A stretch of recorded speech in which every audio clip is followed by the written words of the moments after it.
And welcome back, listeners. This is Phil DeNovo, your host for Life in the Local Church. Today, we've been discussing the March for Life this past weekend in Washington, D.C. We had a group from several Toledo Diocese parishes go to partake in the march. We've been discussing here with Brittany Taylor, Executive Director of the Sandusky Life Team. And now we're joined by Courtney Hurlbert, a junior from Sandusky High School, and a member of the Sandusky Life Team, about her experience with going to the march this year. Courtney, thank you for joining us, first of all. Well, thank you for having us. Now, was this your first march? No, this is actually my third year going. Oh, so you're a veteran. Yeah, I'm an old person kind of going, I guess.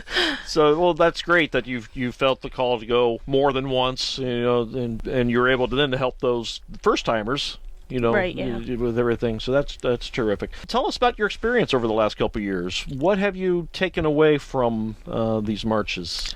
I think before the marches, I guess, especially before high school, I never really knew what abortion was. Like, I've heard of it, and I knew it was bad kind of thing. But I never knew, like, all the situations that happen and the reasons that people think it's okay and really that it's not. And especially my freshman year, which was my first year going to the Right to Life March, it really hit me that this is really a problem and this really needs to stop. And I just think that it's something that people don't like to talk about. And I think that's definitely why that it's still going on and that why people aren't standing up enough to stop it, I believe. Why do you feel, as a teenager, what motivated you to get involved? I just really enjoy Sandusky Life Teen, as cheesy as that sounds. I just, all of us being together, we always have so much fun, and it's just a great environment to be around because we have fun together, and then we have fun with Christ, and it's just a great time. And that's what really first prompted me to go, is because I knew I was going to have a good time with my friends. And then the second and third year that I went because I knew that this is something that I'm passionate about, because I want to stand up for life, and I believe that every life deserves to be lived and shouldn't be ended at abortion. So. Wonderful. Now, being a student at a public high school, does this issue come up at all? I mean, are the people quiet, just like you were talking about with, is it something that just people don't talk about much? I think that it's an issue that may be talked about behind closed doors more than in the open, because of people that have had abortions, and it's just something but you don't talk about, because it's such a touchy subject and every situation is different, and you don't really want to bring things like that in the open, especially at school, because you don't want to be shunned kind of thing. And it's a difficult thing to talk about, but no, it doesn't really get brought up a lot. How are you, you missed a day of school to attend the march, and your friends knew why you were going? Yeah. All my friends are really supportive of what I do. I actually, this year in October, I actually took part in a day of silence against abortion. Oh, really? Which is something that I came across online, and I tried to be silent for a whole day. I kind of talk a lot, so it was a little difficult. It was a sacrifice, Yes, though. It was definitely a sacrifice, but I was silent for a whole day, and my friends were really supportive of me, and I think that it's really great because they know that I'm passionate about my faith and my religion, and that they know that this is a part of it.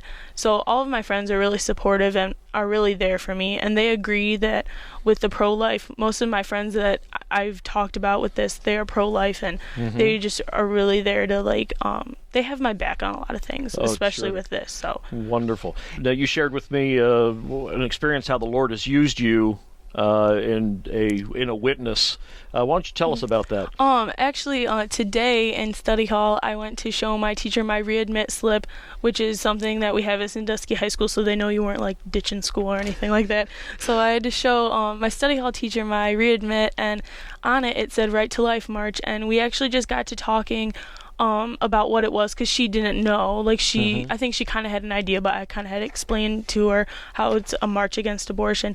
And it was really touching that I got to have a conversation with someone that I normally wouldn't talk to about this topic. And I think that I may have opened her eyes through the Lord, thankfully, about some things about it. So it was great. That's terrific. The Lord uses us if we just be open to that calling, or to that openness to share what we are passionate about. Like right. It was really unexpected too. So I guess God likes to surprise us in little ways like that. So that was great. If you want to make God laugh, tell him what you have planned to do today. So, so what did you think, Courtney, about the activities that Brittany talked about, the different rallies and everything?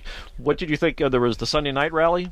Tell us about what your impressions were of the Sunday night rally. I actually liked it a lot. It was really great. I was originally really disappointed because the one that we were supposed to go to on Sunday night was Matt Maher, and all of us at Sandusky Life Team, we really love Matt Maher, and we found out that we couldn't because there was such an overflow of that, so we had to go somewhere else, and we were all really disappointed at first. We're like, oh, this is going to be horrible, this isn't going to be any fun, no Matt Maher, what is this, kind of thing. Just seemed wrong to you at the time. I was like, what is going on? But it ended up being a lot of fun. It was Josh Blakeslee, he was really wonderful. I really liked him on that. Not as much as Matt Maher, but he's up there. He's an up and coming, right? Yeah, it was really great. And I think it was almost even better than that because there was like half of what was at the Matt Maher Mass and adoration and everything. It was half of that, and it seemed a little more intimate kind of thing. Mm-hmm.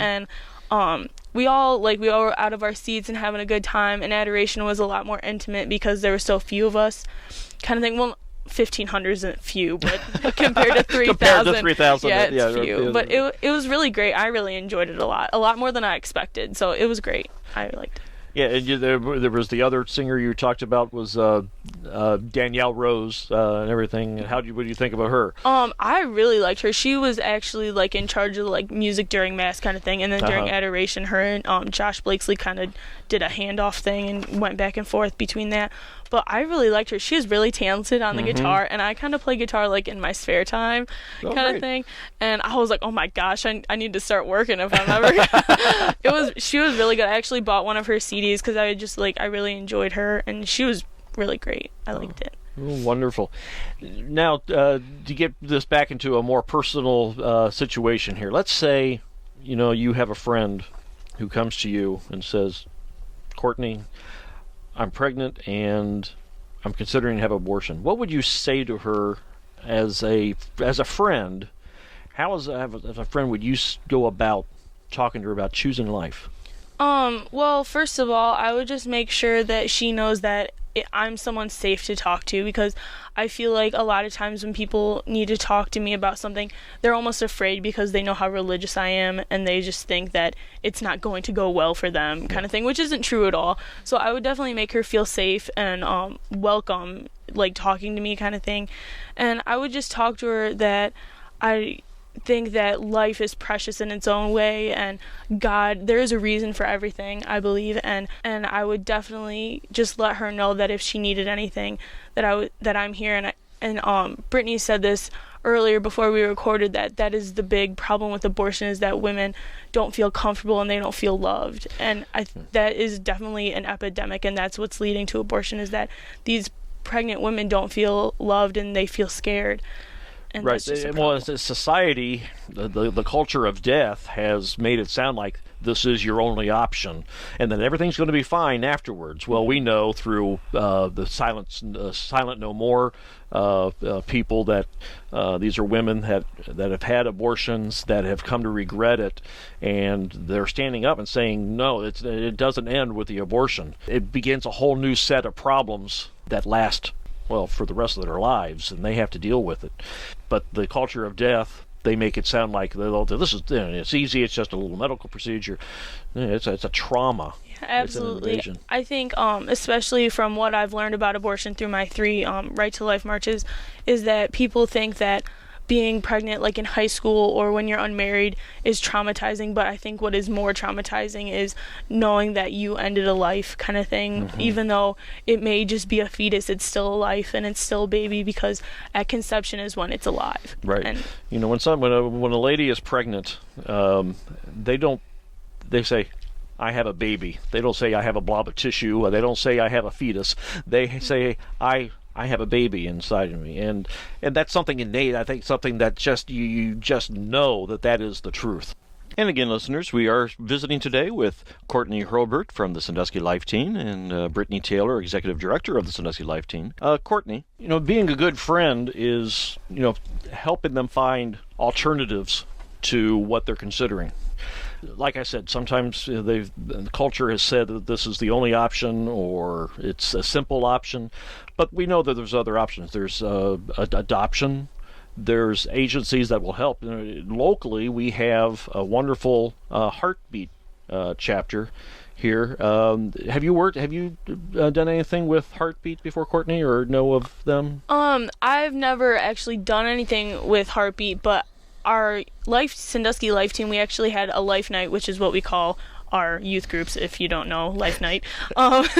We actually had a Life Night that we worked with Heartbeat, and a couple of the wonderful women came in and they just talked about some of the programs that they run, and the teens as like a whole, as our youth group, we actually did some fundraising, and we got just like clothes and like bibs, and we got some like diapers and just fun, well, not fun stuff, but like stuff that a mother needs. Right, kind of sure, thing. yeah. So we kind of helped them out with that, and they willingly they came in and just talked about all the great programs that they have. They do, and I had them on one of my shows here a couple months ago, and they are wonderful ladies, and Maddie Sparks and Beth Frank. They were on the show a couple months ago and talked about the wonderful programs they have, not only to help get through pregnancy, but also afterwards getting, like providing the diapers and the classes on how to raise. So there are alternatives out there, and that is one, just a local example here in the Sandusky area. And I know that Toledo, you have a Heartbeat chapter up there as well. So the resources are there. We just need to make sure that those that find themselves in a difficult situation know that there's alternatives, and Catholic Charities does a wonderful job in adoption placement, if that's what God is calling you to do. So Brittany, so Life Teen, like Courtney was mentioning, you've had an affiliation or at least a program there with the Heartbeat chapter of. So is this something that you do every year, or is this something that... This is something that we began this year kind of as a follow-up to our March for Life pilgrimage. As a follow-up last year, and also desiring some of our teenagers and families to become familiar with Heartbeat of Sandusky and the programs that are going on. And it was a beautiful opportunity, and I actually work with Maddie on a couple other things, kind of personally, that has happened throughout the past few years. And she has just been a wonderful blessing, and I think we need to educate our teens and give them the tools, because they're the ones in the trenches in their high schools. They are the ones who people are, young girls or even family members. I remember my first time being exposed to abortion was within my family setting, and what are we going to do, and how is this going to play out? And having my mother had those tools, and I want the same for the men and women of Sandusky Life Team to have those tools. Wonderful. So hopefully we'll continue to work with Heartbeat. And I happen to know that there's something that the Heartbeat wants to accomplish in the near future, but they do need some funding. So if it's on your heart to make a donation, or if you want more information, contact Heartbeat of Sandusky and find out how you might be able to help them accomplish this very important project that they would need to complete, but it is going to require some money. So please consider that if you are able to do so. Brittany, thank you very much for everything you do for Sandusky Life Team, for the young people we talked before on the program. You're doing a wonderful job, and thank you for what you do for them. Thank you for joining us today, for both of you, and keep up the good work. And thank you for being a powerful witness. Courtney and the rest of the teenagers, you are our future. We're hopefully we'll hand off to you, and you'll even take it even further than what our generation has given you, and to promote a culture of life and take back for the Lord what is rightfully His. Yes. So thank you again for joining us. Amen.